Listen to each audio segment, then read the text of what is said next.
Bharat New Zealand ನಡುವೆ ICC T20 final ಪಂದ್ಯ ನಡೀತಾ ಇದೆ. ಈ ಪಂದ್ಯದಲ್ಲಿ ಗೆಲ್ಲಬೇಕು ಭಾರತ ಅಂತ ಹೇಳಿ ಅಭಿಮಾನಿಗಳು ವಿಶ್ ಮಾಡ್ತಾ ಇದ್ದಾರೆ. ಮಂಡ್ಯದಲ್ಲಿ ಕ್ರಿಕೆಟ್ ಅಭಿಮಾನಿಗಳಿಂದ ವಿಶೇಷವಾಗಿ ಪೂಜೆಯನ್ನ ನೆರವೇರಿಸಲಾಗಿದೆ. ಶಕ್ತಿ ದೇವತೆ ಕಾಳಿಕಾಂಬಾ ದೇವಸ್ಥಾನದಲ್ಲಿ ವಿಶೇಷವಾಗಿ ಪೂಜೆಯನ್ನ ಸಲ್ಲಿಕೆ ಮಾಡಲಾಗಿದೆ. ಹೈ ವೋಲ್ಟೇಜ್ ಕದನದಲ್ಲಿ ಭಾರತ ಗೆದ್ದು ಬರಲಿ ಅಂತ ಹೇಳಿ ಪ್ರಾರ್ಥನೆಯನ್ನ ಸಲ್ಲಿಕೆ ಮಾಡಲಾಗಿದೆ. ಏಡುಗಾಯನ್ನ ಒಡೆದು ದೃಷ್ಟಿ ಬೀಳದಂತೆ ನಿಂಬೆಹಣ್ಣನ್ನ ಎಳೆ ತೆಗೆದು ಪೂಜೆಯನ್ನ ನೆರವೇರಿಸಿದ್ದಾರೆ. ಭಾರತದ ಪರ ಜೈಕಾರವನ್ನ ಕೂಗಿ ಗೆಲುವಿಗೆ ಪ್ರಾರ್ಥನೆಯನ್ನ ಸಲ್ಲಿಕೆ ಮಾಡಿದ್ದಾರೆ. ತಾಳಿ ಕಟ್ಟುವುದಕ್ಕೆ ಕರೆದೊಯ್ತಾ ಇದ್ದಂತಹ ವರನ ಕೈಲೂ ಕೂಡ ಜೈಕಾರವನ್ನ ಕೂಗಿಸಿ ಸಂಭ್ರಮ ಪಟ್ಟಿದ್ದಾರೆ.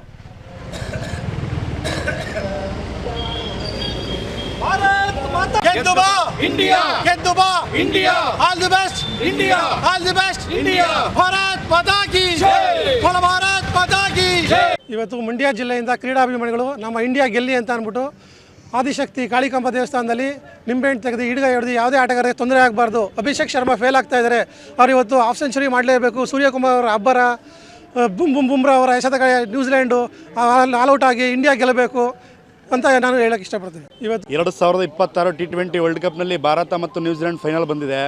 ಹೀಗಾಗಿ ನಮ್ಮ ಮಂಡ್ಯ ನಗರದ ಅಧಿದೇವತೆಯಾದ ಕಾಳಿಕಾಂಬಾ ದೇವಸ್ಥಾನದಲ್ಲಿ ಕಳಮನ ಹತ್ರ ವಿಶೇಷ ಪೂಜೆ ಸಲ್ಲಿಸಿ ಭಾರತ ಗೆಲ್ಲಿಯನ್ನು ಈ ನಿಟ್ಟಿನಲ್ಲಿ ನಾವು ಪೂಜೆ ಸಲ್ಲಿಸಿ ಎಲ್ಲ ಮಂಡ್ಯ ನಗರದ ಕ್ರೀಡಾಭಿಮಾನಿಗಳು ಹಾಗೂ ಇಡೀ ದೇಶದ ಕ್ರೀಡಾಭಿಮಾನಿಗಳು ಭಾರತ ಗೆಲ್ಲಿ ಅಂತ ಪ್ರಾರ್ಥನೆ ಮಾಡ್ತಾ ಇದ್ದೀವಿ.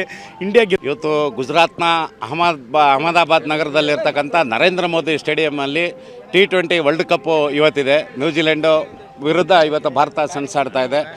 ಇವತ್ತು ಬಹು ನಿರೀಕ್ಷಿತ ಅಂದರೆ ಹಿಂದೆ ಏನು ಒಂದು ದಾಖಲೆಗಳು ಮಾಡಿತ್ತೋ ಆ ದಾಖಲೆಯನ್ನು ಮತ್ತೊಮ್ಮೆ ಮರುಕಳಿಸುವಂತಹ ಸುಸಂದರ್ಭ ಇವತ್ತು ಬಂದಿದೆ.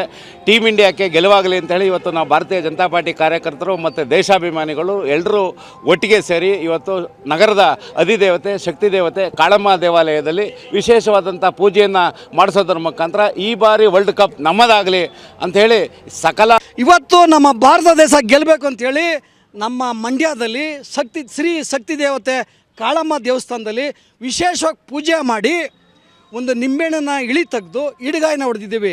ಈ ವಿಶೇಷ ಪೂಜೆ ನಿಂಬೆಹಣ್ಣನ್ನು ಇಳಿ ತೆಗೆದು ಇಡಿಗಾಯ ಹೊಡೆದಿರೋ ವಿಶೇಷ ಏನಂತಂದರೆ ಇವತ್ತು ನಮ್ಮ ಭಾರತ ದೇಶ 19 ವರ್ಷಗಳ ಇತಿಹಾಸವನ್ನು ಇವತ್ತು ಬರೆಯಲಿದೆ. ಇವತ್ತು ನಮ್ಮ ಕ್ರಿಕೆಟಿನ ಇಂಡಿಯಾದ ಆಟಗಾರರು 19 ವರ್ಷದ ಇತಿಹಾಸವನ್ನು ಬರೆಯಲಿದ್ದಾರೆ.